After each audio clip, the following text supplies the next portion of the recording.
RCB versus Delhi के साथ जो मैच हुआ उसमें बात करते हैं बॉलिंग की आरसीबी की तरफ से भुवी और हेजलवुड, इन दोनों की बॉलिंग देखे कैसा लगा और क्या समझ में आया? बहुत एक्सपीरियंस बॉलर हैं, जैसे वूवी की उतनी ज़्यादा चर्चा नहीं होती उनकी बॉलिंग को लेकर खासकर, लेकिन वो वर्ल्ड क्लास बॉलर है। जिस तरीके से उसने पहला विकेट लिया और 3 विकेट लिए इस मुकाबले में, लेकिन जिस तरीके की बॉलिंग थी, कई बॉलें ऐसी बीट कराई हैं जो लग रहा था कि मतलब अनप्लेबल थी और मज़ा आ रहा था उनकी बॉलिंग देख के। कई बार हम उनको अंडररेटेड की लिस्ट में डाल देते हैं, हम जसप्रीत बुमराह को बहुत ज़्यादा हाई रेट करते हैं, लेकिन जसप्रीत बुमराह से मुझे लगता है, मैं कंपेयर कर रहा हूँ, लेकिन बहुत ही वर्ल्ड क्लास का बॉलर है और इंडिया को एक बार फिर से उसको T20 में कमबैक कराना चाहिए। जिस तरीके की बॉलिंग आज की है, चाहे वो कई बार होता है कि स्लॉग ओवर्स में वो पिट जाते हैं, लेकिन जिस तरीके की नई बॉल से वो बॉलिंग कर रहे हैं, मुझे लग रहा है वो पुराना भुवी हमें देखने को मिल रहा है, जैसे जब उन्होंने डेब्यू किया था। और हेजलवुड की तो कोई मतलब कह ही नहीं सकते, जिस तरीके से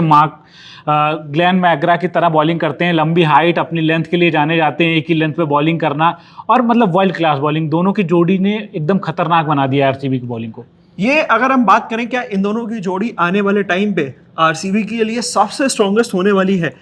मुझे लग रहा है कि टाइटल डिफेंड करना है अगर आरसीबी को, तो ये दोनों बॉलर रेगुलर परफॉर्म करेंगे तो ये आरसीबी की टीम टाइटल डिफेंड कर सकती है, क्योंकि बैटिंग तो उनकी बहुत सॉलिड है, विराट कोहली, रजत पाटीदार, देवदत्त पडिक्कल, लेकिन बॉलिंग इनका कंसर्न था और उस बॉलिंग पे काफ़ी काम किया जिस दिन भुवी। और अभी तक अगर हम पूरा टूर्नामेंट देखें तो इन दोनों बॉलर्स का बहुत इंपॉर्टेंट रोल रहा है। नई बॉल से आते हैं, 2 विकेट निकाल कर कम से कम देते हैं, और रजत पाटीदार जिस तरीके से यूज़ कर रहे हैं हेजलवुड और भुवी को, तो वो काफ़ी कमाल का है। मुझे लगता है कि बाकी टीमों को, पंजाब को भी खासकर, इन दोनों से बच के रहना होगा। यहाँ पे अगर हम बात करें, क्या ये मैच और जल्दी खत्म हो सकता था? क्या ये 75 रन का टारगेट और जल्दी खत्म हो सकता था अगर इन लोगों के ओवर बाद में ना बचा करके पहले कराए गए होते, शुरू से पहले दे दिए गए होते और 4 ओवर का स्पेल पहले करा दिया गया होता? मुझे लगता है कि थोड़ा सा मैं भी था कि 4 ओवर फेंकवा दो। हाँ। अगर खत्म करना है, 13 रन पर 6 विकेट हो चुके थे, तो मुझे लग रहा था अगर 49 वाला अपना वो रिकॉर्ड बचाना है आरसीबी को, तो 4 ओवर फेंकवा देना चाहिए।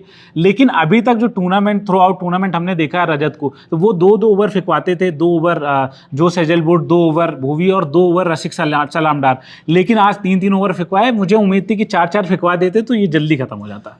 आज की सबसे ज्यादा ताकतवर आपको किसके को देखने के लिए, भुवी या हेजलवुड, अगर आपको चूज करना पड़े एक को? तो हालांकि डिफिकल्ट होने वाला है ये सवाल, डिफिकल्ट बहुत ज्यादा है, लेकिन मैं भुवी को जाऊंगा। जिस तरीके से पहली बॉल वो अंदर आती हुई और एक डेब्यूटांट 19 साल का लड़का अपना पहला मुकाबला खेल रहा है, उसके सामने अंदर आके एकदम बोल्ड हो जाए, एकदम मिडिल स्टंप उड़ा दे। मिडिल स्टंप जब उड़ गया था ना भाई, तभी लग रहा था कि भाई वहीं से डीसी का गेम थोड़ा सा डगमगा गया। तो मतलब वो वाली बॉल मुझे सबसे बेस्ट लगी, और भुवी की बॉलिंग में देख के मतलब मन मेरा एकदम गदगद हो गया, खुश हो गया। अब आप जहां भी हैं वहीं से खबर भेज सकते हैं। आपके आसपास कुछ घट रहा है या कोई खास बात, तो बस अपना मोबाइल उठाइए और पिन न्यूज के ऐप पर शेयर कर दीजिए।